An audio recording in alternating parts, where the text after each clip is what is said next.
बिस्मिल्लाहिर्रहमानिर्रहीम। अस्सलाम वालेकुम स्टूडेंट्स।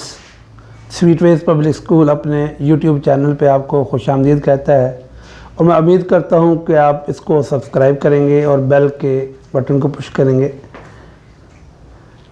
क्वेश्चन नंबर 1 है एक्सरसाइज 3.7। ये एक्सरसाइज 3.7 ये 3.5 और 3.3 का कम्बिनेशन ही है।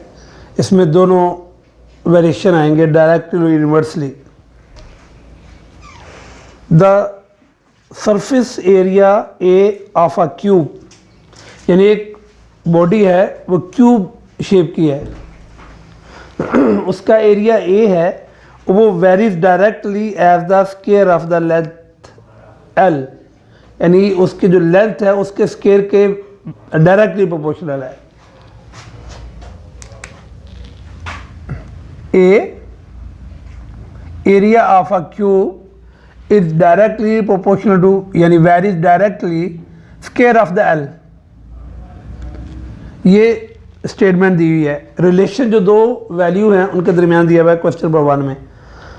Surface area A of a cube varies directly as the square of the length, ये square of the length area आ गया और उसके वाले वेरीज डायरेक्टली। और इसके बाद जो गिवन में है a इक्वल टू 27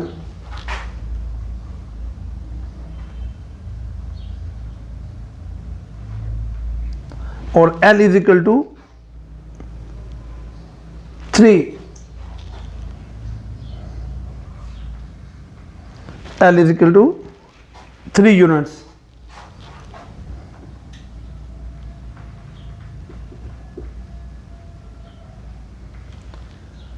उसके बाद पार्ट 1 में ये कहा गया है कि find A when L is equal to 4।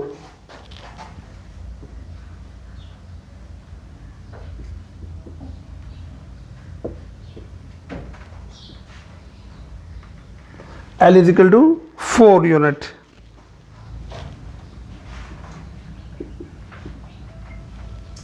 और सेकंड पार्ट में find L when A is equal to 12 square unit.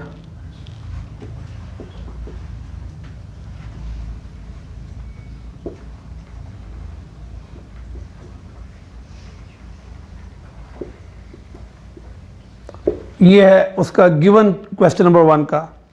दोबारा गौर से देखें, स्टेटमेंट जो है वो ये है एरिया ऑफ अ क्यूब, एक क्यूब बॉडी है, उसका जो एरिया है वो उसकी लेंथ के स्क्वायर के वेरीज डायरेक्टली है। एरिया दिया हुआ 27, एल दिया हुआ 3 यूनिट्स। ये पहले भी बात हुई थी कि रिलेशन में जितनी वैल्यू दी होगी उनकी वो मैग्नीट्यूड दी होगी। उसके बाद दो हैं तो एक दी होगी, दूसरी मालूम करनी होगी। ए की वैल्यू मालूम करनी है, एल 4 यूनिट्स दिया हुआ है। फिर पार्ट 2 में ये कहा गया कि एरिया 12 स्क्वायर यूनिट है तो लेंथ मालूम करनी है। अब हम देख लेते हैं ये जो रिलेशन है हमारे पास, A varies directly L square, A proportional symbol ख़त्म करेंगे, उसकी जगह कोई कांस्टेंट वैल्यू और L square. Area is equal to 27 के L की वैल्यू 3 ऊपर square, 27 is equal to K multiply 3 का स्क्वायर 9, 9 मल्टीप्लाई उधर जाकर डिवाइड कर देंगे हम। k इज इक्वल टू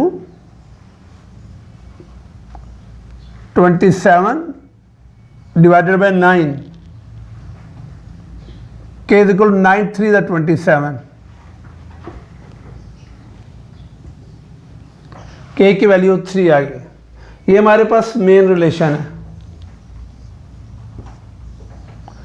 अगर इसमें अगर वैल्यू पुट करें तो ये बनता है a is equal to 3 L square. ये रिलेशन बनेगा a is equal to 3 L square. अब उसके बाद ये बाकी जो पार्ट 1 है उसको हम देखते हैं। चाहे इसको ले लें हम, a is equal to 3 L square, या ये वाली पूरी इक्वेशन लिख दें हम, एक ही बात है। एरिया मालूम करना है, एरिया ये 3 लिखा के की वैल्यू, और आगे एल कितना दिया 4 यूनिट, एल 4 यूनिट ऊपर square. Area is equal to 3, 4 का यूनिट 4 का स्क्वायर 16, 16 को 3 से मल्टीप्लाई किया 48। एरिया है इसलिए एरिया का यूनिट जो दिया होगा इस तरह स्क्वायर यूनिट्स, तो ये square units.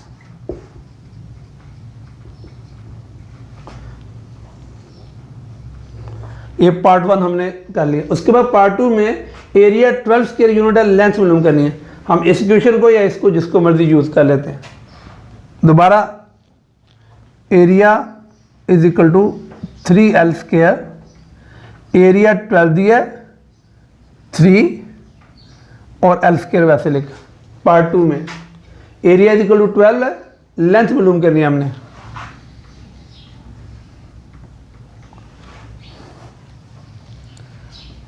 L square is equal to 3 multiply हो रहा है 12 के नीचे जाके डिवाइड, 3 4 12,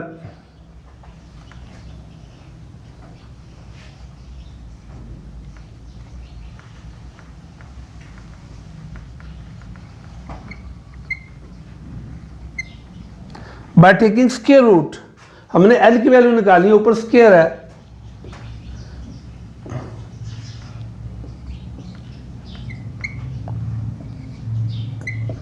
स्क्वायर और स्क्वायर रूट ख़त्म।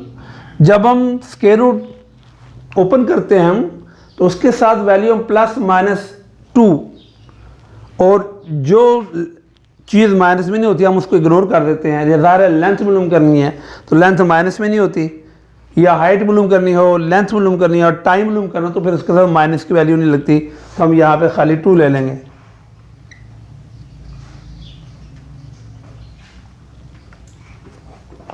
ये उसका लेंथ है, गौर से देखें। ये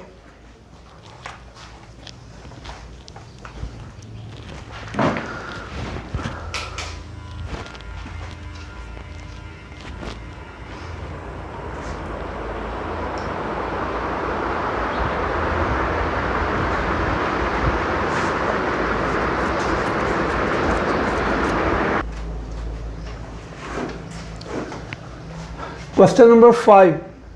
अभी क्वेश्चन 1 किया हमने, 2 3 और 4 ये सेम जिस तरह 1 क्वेश्चन है वैसे ही हैं। जैसे 2 में कहा गया है कि surface area S of the sphere very directly as the square of the radius R, यानी उसमें S और रेडियस R ये डायरेक्टली प्रोपोर्शनल होंगे। S directly proportional to R square. आगे वैल्यू पुट कर लेंगे। 3 में देखें हुक्स लॉ के वाले से फोर्स और directly amount of the prolongation of S, तो ये फोर्स और S ये डायरेक्टली प्रोपोर्शनल है। 4 में इंटेंसिटी I जो है ये इन्वर्सली प्रोपोर्शनल है डिस्टेंस D के, तो ये 1/d कर देंगे सारे। एक 5 भी वैसे ही है। क्वेश्चन नंबर 5 में ये कहा गया है ये जो प्रेशर है ये एक टैंक है, उसकी टैंक की डेप्थ गहराई बताई गई है, उसके डायरेक्टली प्रोपोर्शनल है। यानी question number 5, the pressure P in a body of a fluid varies directly at the depth D. The pressure exerted on the bottom of a tank by a column of fluid 5 feet, यानी ये उसका 5 feet दिया हुआ depth और ये pressure दिया हुआ है 2.25 पाउंड पर स्क्वायर।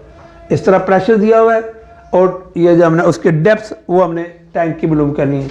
तो रिलेशन हमारे पास जो है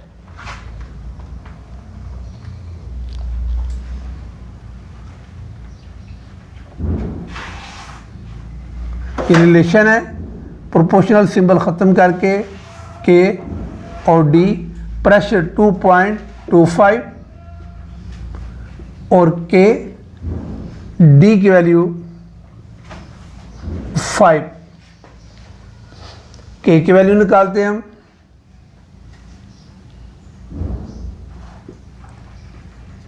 .25 और 5 मल्टीप्लाई हो रहा है, उधर जाके डिवाइड कर देंगे हम।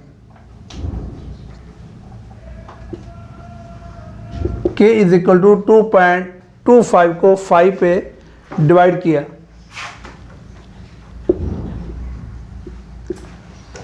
जी 2.25 डिवाइडेड बाय 5,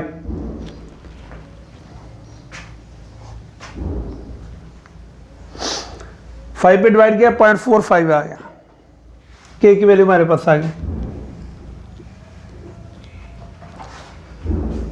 अब प्रेशर दिया हुआ है और डेप्थ मालूम करनी है, ये हमारे पास रिलेशन यही लिख सकते हैं हम, प्रेशर 9 के 0.45 और डी हमने मालूम करना है, 0.45 मल्टीप्लाई है उस तरफ जाके डिवाइड हो जाएगा, D इज इक्वल टू 9.45 जी 20 आ जाएगा, इसको जब डिवाइड करेंगे 20 आ जाएगा, और डी का के वहाँ पे यूनिट फीट दिया हुआ है, ये इसका आंसर है। डेप्थ मालूम करनी थी, गौर से देख लें।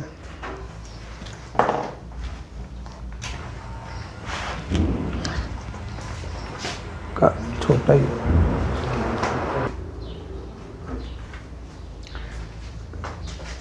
सेम क्वेश्चन जो हैं वो हमने छोड़े हैं कि उनका एक जैसे जो है ना उसका मेथड था सॉल्व करने का, लिंक भी उसका रिलेशन भी एक जैसा था। क्वेश्चन नंबर 8 अब जो टाइम है ये वेरीज करता है, यानी डायरेक्टली जॉइंटली वेट और उसकी डेप्थ या डिस्टेंस कह लें आप जो भी है, और उसके बाद ये पावर उसके इन्वर्सली मोटर के ये है। तो ये देखिए यहाँ पे ये लिखा हुआ है क्वेश्चन नंबर 8 में, the time T required for an elevator, elevator यानी कि लिफ्ट है जिसे वो उठाने के लिए जो यूज़ होती है, weight varies jointly as a W and the lifting depth D, यानी वो गहराई जो है एलिवेटर की लिफ्ट की वो बताएगी है कितनी गहराई है और उसने वेट उठा के लेके जाना है। तो ये वेट है उसकी, ये लिफ्ट जो है उसकी डेप्थ है, और ये उसकी मोटर जो लगी है उसमें वो पावर ये। तो इसका रिलेशन जो शो करता है कि इन दोनों के जॉइंटली यानी डायरेक्ट है, जॉइंटली दोनों को ज्वाइन करके, और इनवर्सली उसकी पावर के है। तो अब ये टाइम दिया हुआ है 25 सेकंड और मोटर इतनी 4 हार्स पावर की लगी हुई है, और ये वेट है, और डेप्थ इतनी दी है, इतनी डेप्थ में है वो लिफ्ट।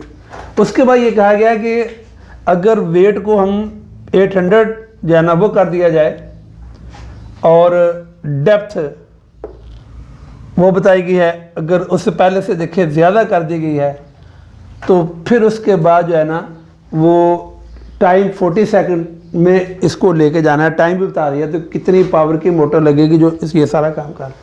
तो हम इसके रिलेशन को शो कर लेते हैं, T equal to KWD/P, time 25,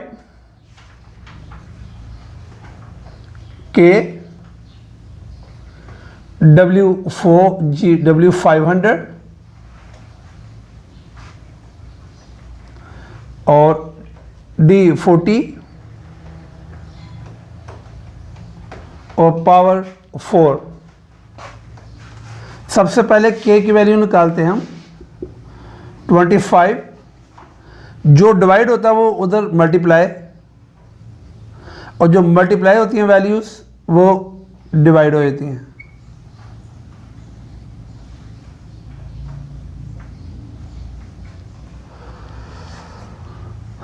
four 1 4 और 4 10 40।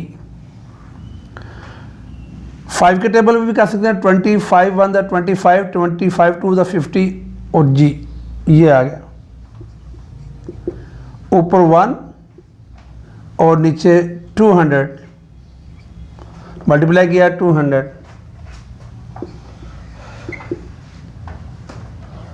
जी 1 डिवाइडेड बाय 200,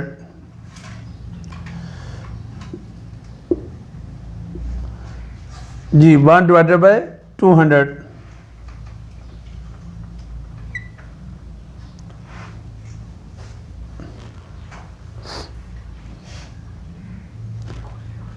जी 1 डिवाइडेड बाई 200 को डिवाइड किया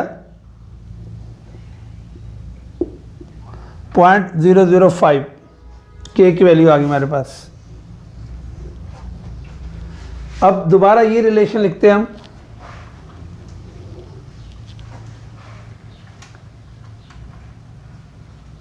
T इज इक्वल टू के डब्ल्यू डी ओवर पी। अब टाइम 40 है,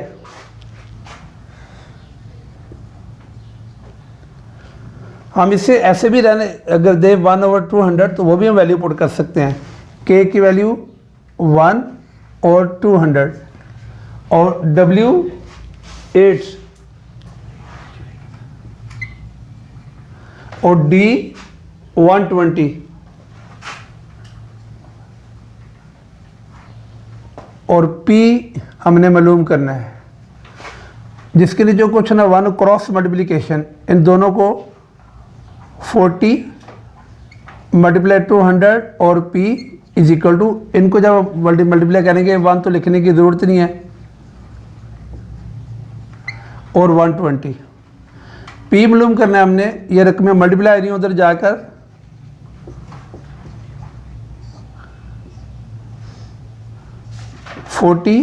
और 200, ये 20 और ये 20 और ये 0 और ये 0, 4 1 दा 4, 4 3 दा 12, 2 1 दा 2, 2 4 दा 8, 4 3 12। इतने हार्स पावर की मोटर लगाएंगे तो वो उसको लिफ्ट करेगी।